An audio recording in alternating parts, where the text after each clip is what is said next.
दोस्तों, क्या आपने कभी गौर किया कि हम मस्जिदों से दूर क्यों हो गए?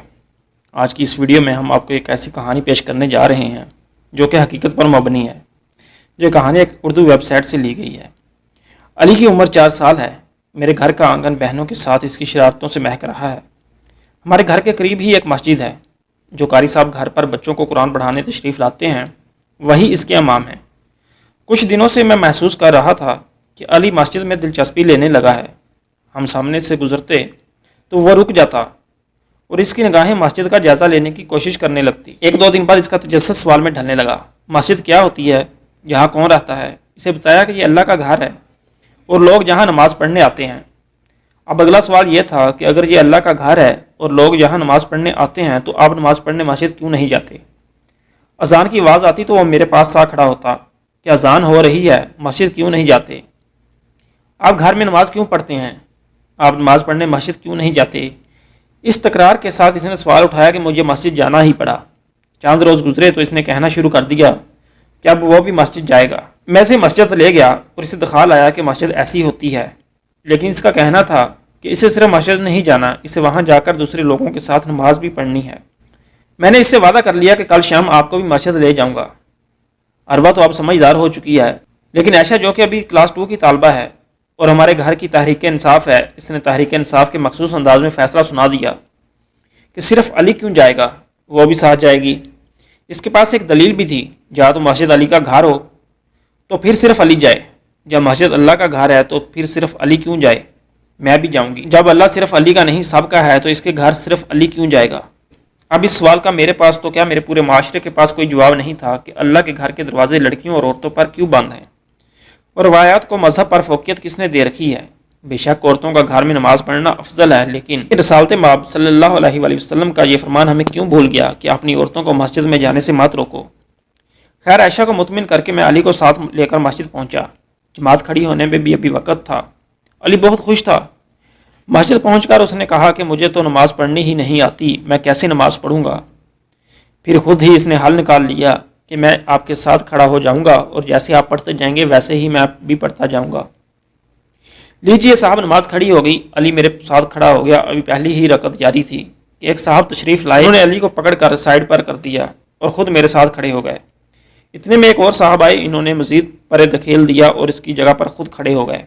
पहली ही रकत में एक और साहब तशरीफ़ लाए और इन्होंने अली को मज़ीद परे धकेल कर इसकी जगह पर कब्ज़ा फरमा लिया। फिर गालबन एक और साहब आए और इन्होंने इसे मज़ीद परे धकेल दिया। नमाज ख़त्म हुई तो मैंने अली को अपने पास बुलाया। इसकी आंखों में शौक, खुशी और तजस्सुस की जगह अब परेशानी और दुख था। आंखों की नमी बता रही थी कि इस तजर्बे के बाद आइंदा वो मस्जिद का रुख नहीं करेगा। मेरे साथ जो साहब बैठे थे, मैंने उन्हें गौर से देखा। ये एक नौजवान थे। मुझे इन पर शदीद गुस्सा था।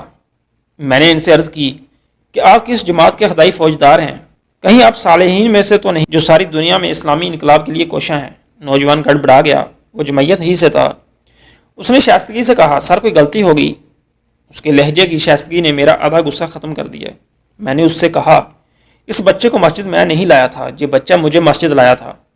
आप इसके साथ खड़े हो जाते तब भी आपकी नमाज हो जानी थी, लेकिन आपसे आपका ज़ामे तकवा नहीं संभाला जा रहा था। आपने इसको परे धकेल दिया। साथ वाले साहब आपसे भी ज़्यादा नेक थे, उन्होंने इसे और परे धकेल दिया। इसके बाद एक और साहब तशरीफ़ ले आए। उनका ख्याल था वो आप दोनों से ज़्यादा पारसा हैं। उन्होंने इसे और परे धकेल दिया। ये बच्चा शौक़ से मस्जिद आया था। इसने आइंदा भी आना था, लेकिन आज के वाक़या के बाद ये मस्जिद नहीं आएगा। आप अपने तकवा की रोशनी में मेरी रहनुमाई फरमा दीजिए कि इसका ज़िम्मेदार कौन होगा। खैरियत गुजरी के तीनों हजरात ने अपनी गलती तस्लीम कर ली और माजरत कर ली, लेकिन इस दिन के बाद से आज तक अली ने मस्जिद का नाम नहीं लिया। इसने एक दफ़ा नहीं कहा कि इसे मस्जिद जाना है। जो बच्चा अभी उंगली पकड़कर चलता हो, इसको आपका ज़मे तकवा धकेल कर इसके बाप से दूर एक कोने में खड़ा कर दे तो इस उम्र में उसके लिए इससे खौफनाक तजर्बा कोई नहीं हो सकता। वो दोबारा इस तजर्बे से क्यों गुजरे? यह करीब करीब हर मस्जिद की कहानी है। बच्चों के साथ नफरत, हकारत और अनियत से बर्ताव किया जाता है। जदीद तहजीब के जलगार ने पहले ही लोगों को मस्जिद से दूर कर दिया है। जो थोड़े बहुत इससे वाबस्ता रह गए, इनका बच्चों से सलूक इतना तौहीन अमेज़ है कि इसके बाद बच्चों के लिए मस्जिद का रुख करना मुश्किल हो गया है। आज के ये बच्चे किसी पार्क, किसी शॉपिंग मॉल, स्कूल या कहीं भी जाते हैं, इन्हें खुशअमदीद कहा जाता है, लेकिन ये मस्जिद चले जाएँ तो इनकी तौहीन और तज़लील की जाती है। انہیں جو بگایا جاتا ہے جیسے شیطان آ گیا ہو، جو اہل تقوی کی عبادات میں خلل ڈال دے گا۔ آج مسجد میں بچوں کا وجود آپ کو برداشت نہیں تو آپ کیسے توقع کر سکتے ہیں کل جب جوان ہو کر مسجد کا رخ کریں گے؟ تاریخ اسلام ہمارے سامنے ہے۔ خود رحمت دو جہاں صلی اللہ علیہ وآلہ وسلم سجدے میں تھے اور نواسہ رسول اوپر بیٹھ گئے تو آپ صلی اللہ علیہ وآلہ وسلم نے سجدہ طویل کر دیا، نہ خفا ہوئے نہ ڈانٹا۔ سراپا محبت، سراپا شفقت۔ ذرا بخاری اور مسلم کو کھول کر پڑھیے تو صحیح کہ عقائد دو جہاں صلی اللہ علیہ وآلہ وسلم کی گود میں جب امامہ بنت زینب رضی اللہ تعالیٰ عنہ آ کر بیٹھ جاتی تو آپ کی نماز کا عالم کیا ہوتا تھا۔ آپ صلی اللہ علیہ وآلہ وسلم خطبہ ارشاد فرما رہے تھے کہ مسجد میں سیدنا حسن اور سیدنا حسین رضی اللہ تعالیٰ عنہ تشریف لے آئے، نئے کپڑے پہن رکھے تھے اور پھسل گئے۔ آپ صلی اللہ علیہ وآلہ وسلم نے خطبہ روک دیا، ممبر سے اترے، انہیں گود میں لے لیا اور پھر واپس ممبر پر تشریف لے گئے۔ ہمیں اپنے بچوں کو مساجد سے منوس کرنا ہوگا اور اس کے لیے لازم ہے کہ ہم اپنے ذمہ تقویٰ کو گھر چھوڑ کر آیا کریں، عاجزی اور محبت سے مسجد کا رخ کیا کریں۔ ہمارے بزرگ خدا جانے ہر وقت جلال میں کیوں ہوتے ہیں؟ میں نے مسجد میں بچوں کو ڈانٹ کھاتے ہی دیکھا ہے، حالانکہ انہیں پیار سے بھی بہت کچھ سمجھایا جا سکتا ہے۔ بچے تو بچے ہیں، انہیں گنجائش دینا ہوگی۔